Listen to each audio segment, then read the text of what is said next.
Fala galera, no vídeo de hoje eu trago 5 coisas que podem arruinar a sua vida na parte financeira. Então se você quer viajar mais, quer economizar, saber como você pode economizar sem cortar aqueles gastos que às vezes as pessoas acham que tem que cortar tudo.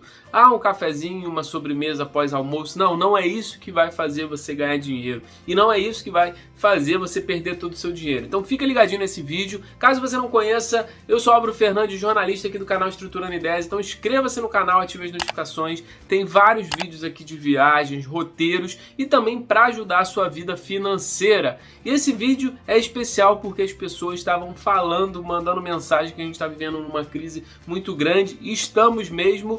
E as pessoas não estão conseguindo planejar a viagem. Então eu trouxe 5 coisas aqui que podem acabar e destruir a sua vida financeira. Vamos lá, a primeira coisa delas, não necessariamente está na ordem, mas são 5 coisas muito importantes, é o plano de saúde. O plano de saúde ali pode fazer muita diferença na sua vida. Se você ganha, por exemplo, R$3.000 e o plano de saúde custa R$300, a gente está falando que é 10% do seu salário.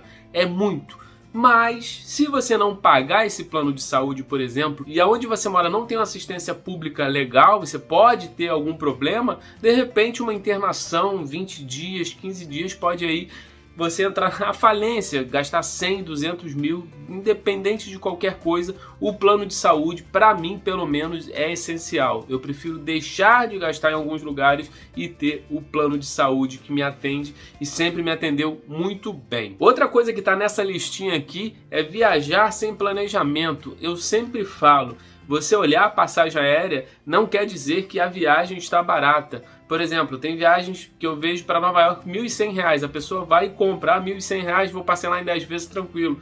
Aí quando chega na data, você tem que pagar a hospedagem, pagar os passeios, pagar os transportes e acaba saindo muito caro. Então você não está planejando, vai voltar de viagem, vai ficar pagando essa viagem aí, sei lá, 8, 10 meses. Ou seja, você não se planejou adequadamente. O que vai acontecer? Você vai pular um ano e no próximo você não vai viajar porque você ainda está pagando a viagem passada. Então uma coisa que pode arruinar a sua vida também é isso, a sua vida financeira. Então planeje a sua viagem. Quanto você tem para gastar? 5 mil? 10 mil? Então esse é o teto. Planeja aí 3 destinos, um que custe 4 mil, um que custe 7 mil, outro que custe 10 mil. Quando estiver chegando próximo, faltando 1, 2, 3 meses, você vê qual que se encaixa. Se você tiver sem dinheiro em caixa, você faz o mais barato e pronto. Você não terá problema e conseguirá viajar todo ano. Isso eu sempre fiz antes de trabalhar com viagem, eu sempre fazia isso e sempre dava certo.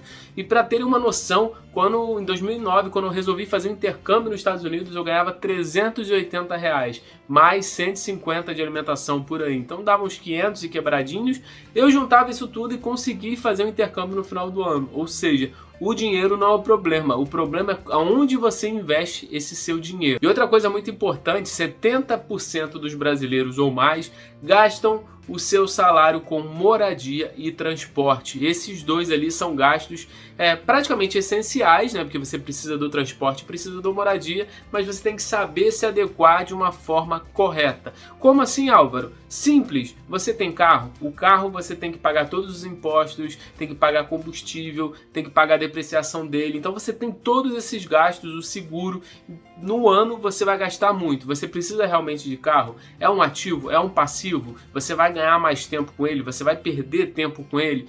Porque não só necessariamente se você tem um carro para ser um ativo, você tem que trabalhar com ele. Você vai para um lugar que gasta 4 horas de ônibus e de carro gasta 1, então você está ganhando 3 horas por dia. Durante 10 dias são 30 horas, mais de um dia. Então é um ativo, então vale a pena. Mas você tem que botar na balança se essas 3 horas que você está ganhando, ou você está dormindo e desperdiçando tempo, ou você está fazendo mais dinheiro. Se estiver fazendo mais dinheiro, compensa você ter o carro. E a moradia, a mesma coisa. Muita gente fala, eu vou ter minha casa própria, eu vou pagar em suaves prestações. Só que essas suaves prestações, 60%, 70% são juros. Você vai pagando R$500 por ano, por dia, por mês.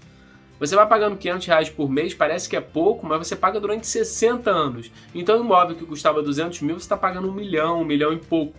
E tem aquela falsa sensação que está sendo adquirido ao longo dos meses, mas não, você só tem um apartamento quando você acaba de pagar o financiamento. Se você pagou 45 anos e não pagar o resto, você perde, aquilo não é seu.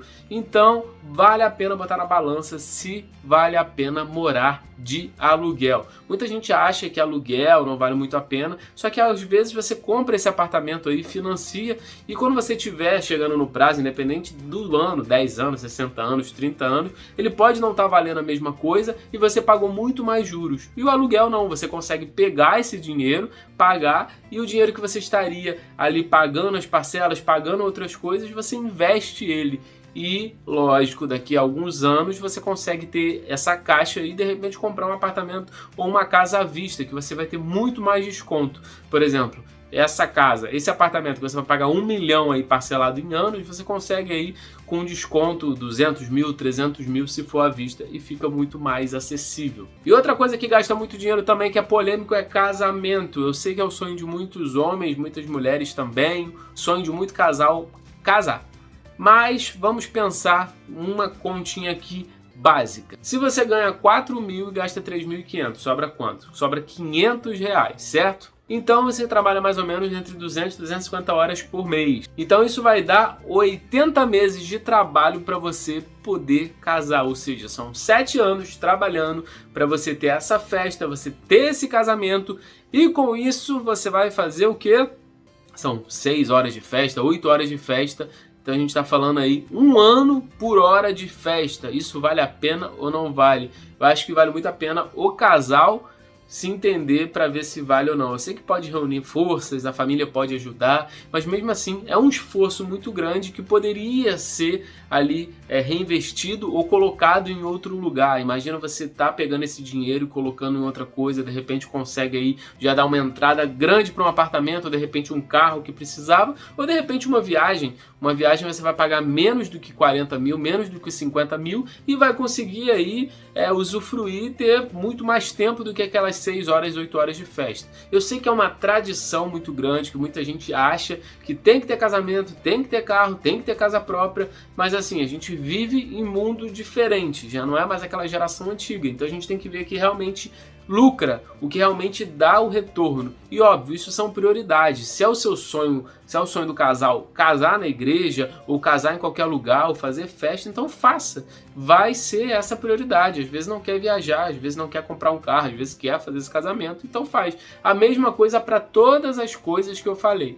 Mas é o que eu falo, não adianta você cortar algumas coisas que as pessoas dizem que é supérfluo, como a pizza do final de semana, o cafezinho depois do almoço, a sobremesa. Não é isso que vai te deixar pobre. O que vai te deixar pobre é o montante maior. É o carro ali que você comprou zero, que não precisava comprar zero, que você já tirou da concessionária, já perdeu 10, 15 mil. É a casa que você paga parcelas absurdas com juros absurdos. É o cartão de crédito que ao invés de você pagar o máximo, você paga o mínimo, é as dívidas que você tem, é o plano de saúde que você não paga quando você fica internado, tem que pagar 50, 80, 100 mil. Então são esses gastos que vão arruinar a sua vida e não os gastos pequenos.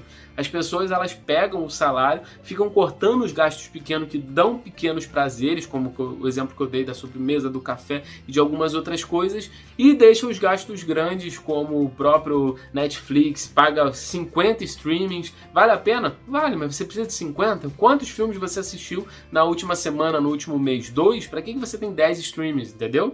A mesma coisa com player de música. Então, esses gastos ali que vão fazer a diferença, não são os gastos pequenos, beleza? Espero que tenha ajudado você e se planeje cada vez mais para viajar. Tem um curso aqui de investimento para viajante, eu boto tudo na prática para viajante, então você vai sair expert e vai viajar muito mais, né? Que essa é a intenção. E tem outros cursos aqui do canal também, segredos de passagens aéreas e o curso de viagem. Tudo aqui no link, tudo na promoção aí para vocês adquirirem e viajarem mais. E não se esqueça, inscreva-se no canal se você gostou do vídeo, comenta aqui, ativa as notificações que eu volto em breve. Valeu? Um grande abraço, vou ficando por aqui. Fui!